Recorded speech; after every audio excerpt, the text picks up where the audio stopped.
From UFOs to ghost and psychic powers, history is riddled with unexplained events. You can turn back now and learn the stuff they don't want you to know.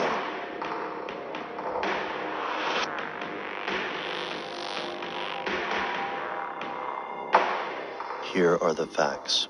Conspiracy theorists are everywhere. Whether the topic is JFK, Roswell, or anything in between, odds are that someone won't accept the official story. And that's only the beginning.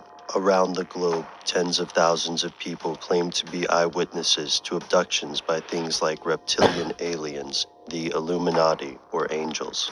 The truth, these people say, can no longer be ignored. Of course, their own versions of the truth usually differ. While the mainstream typically ignores these claims, it's no secret that world governments have taken some events quite seriously. Whether they're trying to make psychic spies or track unidentified flying objects, governments have a history of trying to hunt down the truth behind the bizarre sightings and events reported each year. But some people believe these investigations are more than cover-up attempts or fringe science. They think the world governments might be planning a supernatural event of their own. Here's where it gets crazy.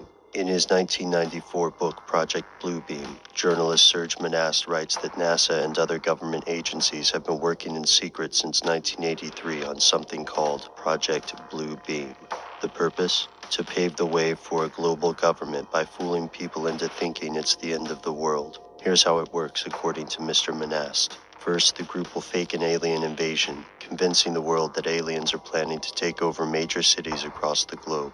Second, religious populations will be treated to a rapture or fulfillment of their religion's prophecies. This will all be a sham, conducted through the use of large-scale holograms and microchips hidden within most modern electronics.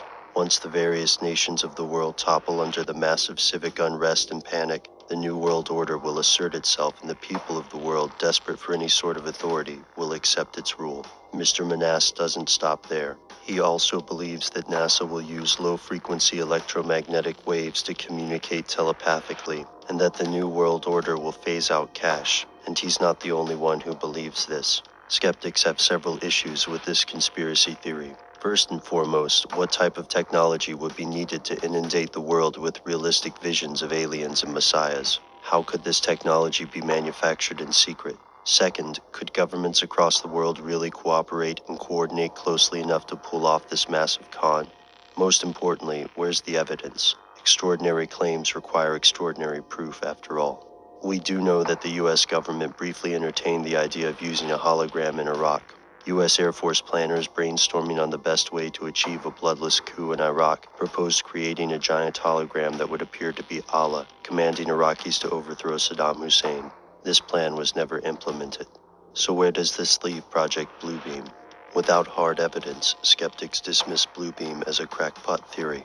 Would Mr. Monast have written a new book with this much-needed proof to validate his claims? We will never know. He died in 1996. The official cause of death was listed as a heart attack.